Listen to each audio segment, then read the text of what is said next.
Good afternoon বন্ধুরা, সবাই কেমন আছো? আশা করি সবাই ভীষণ ভালো আছো। আর আমরা কিন্তু অনেক অনেক ভালো আছি। তোমাদের সকলের ভালোবাসা আশীর্বাদে সুস্থ আছি। আমি তোমাদের ভালোবাসার প্রীতি। আর আজকে হচ্ছে শুক্রবার। তোমাদের আগের দিন ব্লগে বলেছিলাম আজকে আমার 9 মান্থসের রিচুয়ালস আছে বেবি শাওয়ারে, তো মায়ের কাছে। তো সেই জন্য ফুল রেডি হয়ে গেছি। আর সকাল থেকে আমি একদমই টাইম পাইনি, কারণ ও বাড়ি থেকে আমি একটু চা জলখাবার পরোটা খেয়ে মেয়ে বাড়িতে এসেছি। রেডি হলাম, স্নান করলাম। এখানে পাশে বাড়ি যার কাছে আমি যে দিদিটার কাছে শাড়ি পরি, তো শাড়ি টাড়ি পরলাম। তো ফুল লুকটা কেমন লাগছে জানিও। আমি একদমই সিম্পল সেরেছি, কারণ শরীর তো একদমই জুত দিচ্ছে না। মোটামুটি যতটুকু পেরেছি রেডি হয়েছি, শুধু শাড়িটা আর চুলটা আমি বেঁধে এসেছি ওখানে ওই দিদির কাছে আর কি। তো এই যে ফুল লুক, তো কেমন লাগছে অবশ্যই জানিও। আমি জানি না আমাকে কেমন লাগছে, কারণ আমার চোখ মুখগুলো এমনি শেষ মাস প্রেগনেন্সি চলছে, বুঝতেই পারছো, মানে জুত পাচ্ছি না শরীরটা। আর যেহেতু এই দিনটা আর আসবে না, এই দিনটা আমার জীবনের একটা স্পেশাল দিন, প্রেগনেন্সি ফার্স্ট প্রেগনেন্সি এটা আমার। তো সেই হিসেবে একটু রেডি হয়েছি। তো যাই হোক, আর তোমাদের দাদা করছে স্নান, ও হয়ে গেলে আমি যাবো বাড়িতে। তো চলো, কি হচ্ছে না হচ্ছে যতটুকু পারবো তোমাদের সঙ্গে শেয়ার করব। তোমরা মন ভরে আমায় আশীর্বাদ করো, ভালোবাসা দিও। তো চলো, এখন আপাতত টাটা। বাড়িতে যাই, একবারে গিয়ে তোমাদের সঙ্গে শেয়ার করছি। আর এই যে আমার মেহেন্দির পুরো ফুল কালার চলে এসছে। তো চলো, টাটা। তো এই যে আমার এটা হচ্ছে ফুল লুক আজকে। ভালো করে তোমরা দেখো, আমি তো বাড়ি থেকে দেখাতে পারিনি। এটা হচ্ছে আমার ফুল লুক। আর এখানে দেখো সবকিছু রান্না বান্না রেডি করা হয়ে গেছে। তোমাদের দাদা নেই, ও আমাকে নামিয়ে দিয়ে গেল একটা কাজে। তো কাছে একটু দেখাই কি কি রান্না, এখনো যদিও সব রান্না কমপ্লিট হয়নি, অল্প অল্প হয়েছে। তো দেখাই এখানে। তারপর এখানে দেখা হচ্ছে চাটনি, এখানে হয়েছে পায়েসটা অনেক সকালেই হয়ে গেছে আজকে। আর এই যে এখানে হয়েছে ভেজ ডাল, দেখা যাচ্ছে তো। আর কি হয়েছে আমি নিজেও জানি না। আর এটা হয়েছে এখানে মাছ হয়েছে, 2 রকম মাছের রেসিপি হয়েছে এখানে। আর গরম ভাত তো আছেই, ভাতটা বোধহয় এখনো বাইরে আছে। আর এখানে হচ্ছে এটা হচ্ছে পটল চিংড়ি, পাঁপড় আছে, মিষ্টিও আছে।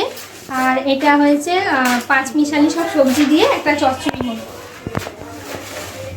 তো আরও আছে, মিষ্টি আছে, পাঁপড় আছে। আর আমার যেহেতু 9 মান্থসে, সেই জন্য ফল দেওয়া হবে। তো এটাই। তো একটু বাদেই খেতে বসবো, তো তোমাদের সঙ্গে অবশ্যই শেয়ার করবো। আর তোমরা সবাই আশীর্বাদ করো আজকের দিনটাতে। তো চলো, আর লুকটা কেমন লাগছে জানিও। তোমাদের দাদাকে এখন আমি দেখাতে পারিনি, তো আসুক অবশ্যই আমাকে আর ওকে একসাথে তোমাদের সঙ্গে শেয়ার করবো, মানে আজকে লুকটা কেমন লাগছে।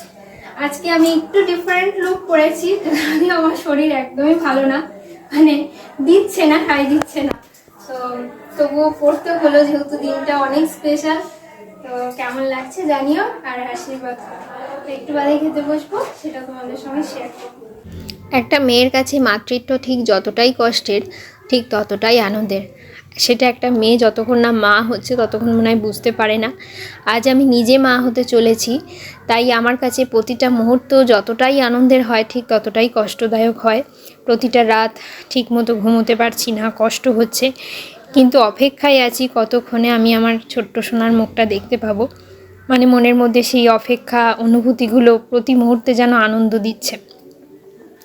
যাই হোক, এখানে দেখো আমাদের গোপাল সোনাকে আমি একটু মিষ্টি আর জল দিচ্ছিলাম। বাড়ির সবাই বললো, আর হ্যাঁ, এটা কিন্তু আমাদের গোপাল নয়, আমাদের ওপরতলায় ভাড়া থাকে, সেই ভাড়াটিয়া দিদিদেরই গোপাল। আমার বাবার বাড়িতে গোপাল নেই, আমার শ্বশুর বাড়িতে আছে, কিন্তু ওখান থেকে তো আনা সম্ভব নয়। তাই জন্য ওই ভাড়াটিয়া দিদিরা আমার হাতে গোপালটা দিয়েছিল, যেহেতু ওদের রয়েছে যেহেতু। আর এই সময় গোপাল থাকলে দিতে হয়, ছবি তুলতে হয় বা হাতে নিতে হয় সেই দিনটা, সেই জন্য আমি ওরা এনে দিয়েছিল আমাদের ঠাকুর ঘরে। আমি একটু মিষ্টি জল আমাদের গোপু সোনাকে দিচ্ছিলাম। যাই হোক, মন ভরে তোমরা কিন্তু আশীর্বাদ করো আর ফুল ভিডিও দেখো। আমার 7 মাসের স্বাদ হয়েছিল যখন শ্বশুরবাড়িতে, সেটাও আমি তোমাদের সঙ্গে শেয়ার করেছিলাম।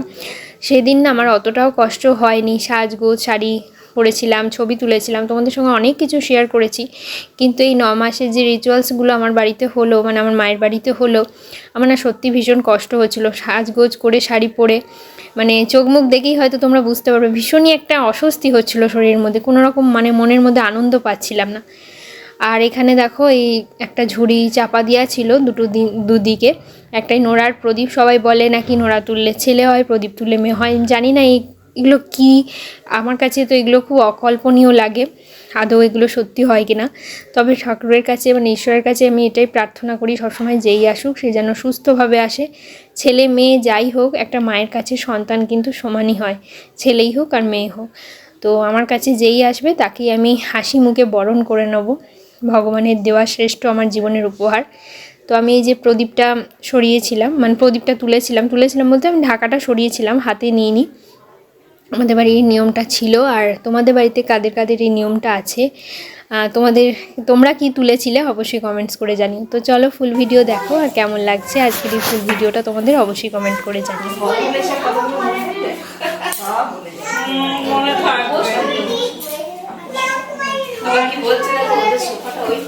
টিভির লোকটা নিয়ে যায়নি সোফাটা, ওই তো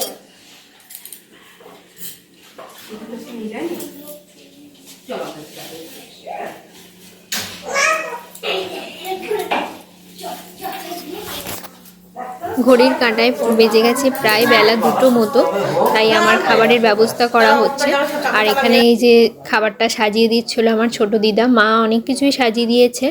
আর ছোট দিদা বলছিল দেখতে ভালো লাগার জন্য একটু ফুল আনা হয়েছিল, ওই জন্য একটু ফুল দিয়ে সাজিয়ে দিচ্ছিল। আর এই যে তোমাদের দাদা, চলো তোমরা ভিডিওটা দেখো, ভালো লাগবে।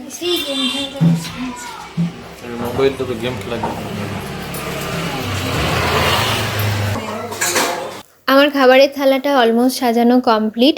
তো এখানে তোমাদের এবার ফাইনালি বলে দিই যে আমার স্বাদের দিন সেদিনকে কি কি মেনু রান্না হয়েছিল।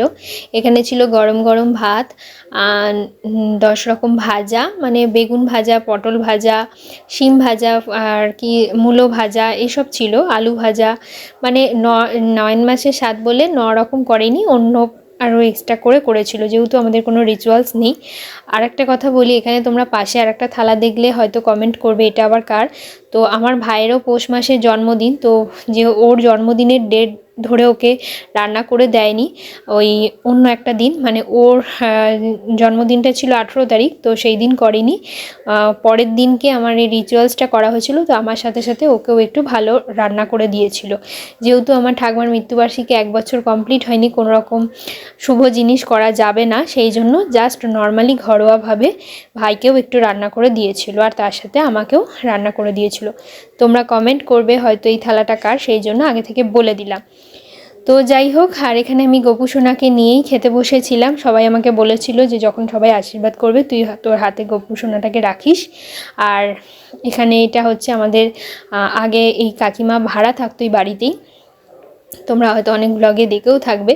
তো এই কাকিমা একে বলা হয়েছিল, এসেছিল, কাকিমা আমাকে আশীর্বাদ করছিল। তো চলো আস্তে আস্তে তোমরা ফুল ভিডিও দেখো, আর কেমন লাগছে অবশ্যই জানিও। আর এই যে তোমাদের দাদাও কিন্তু আমাকে একটু পায়েস খাইয়ে দিয়েছিল, সাথে আশীর্বাদও করেছিল। তো যাই হোক, চলো ফুল ভিডিও দেখো, আশা করি ভালো লাগবে। আর তোমরাও কিন্তু অবশ্যই আমাকে প্রাণ মন ভরে আশীর্বাদ করো, যাতে সব কিছু ভালো হয়, আমার জীবনের সব কিছু শুভ হয়। তো চলো দেখতে থাকো।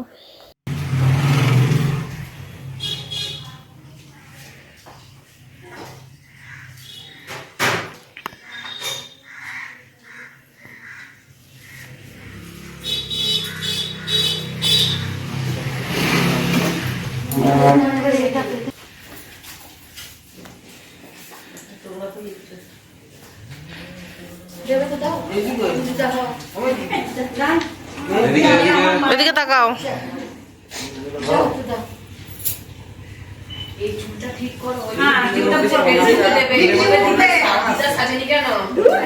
এটা ইয়ে হয়েছে, ভিডিও হয়েছে। ধান দেবো দিলে কি ধান দেবো করলে আছে ধান দিলেই হবে তো। হ্যাঁ ও দেখছে কেসটা কি হচ্ছে, আমার ফটো তুলছে। এটা কিন্তু না একটা ভেঙেছে, এটা সেকেন্ড জিনিস, আর আমি এত টাকা দিয়ে কিনবো না। ঠিক আছে, একটু চন্দনের ট্রিপ পোটা এখানটা থাকা কোথাও দিতে পারবি না। সঞ্জুর মতো যেন সব খাওয়া দাওয়া করে সব, তাই না? আসছে দাঁড়াও, যে ওই মাসিমণি কি করবে দিন আমার কাছে যাবে।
আমার পাঁচটা একবার দেখো কি অবস্থা, ভয়ঙ্কর অবস্থা। অর্ধেক খেয়েছি, অর্ধেক আমি এত খেয়ে কষ্ট হচ্ছে যে কি বলবো, পেট পুরো টাইট হয়ে গেছে। তুমি কি পায়েসটা খেলে না? পাঁচটা হাফ খেয়েছি আর খাচ্ছি না। আমার খাবো। তোমার ছেলে মেয়ে বলছে খাওয়াবে, চলো আজকে শেষ করি। কেমন লাগলো জানিও, আর করেছি শেয়ার করেছি, আর আমাদের দুজনকে কেমন লাগছে আজকে লোকটা অবশ্যই জানিও।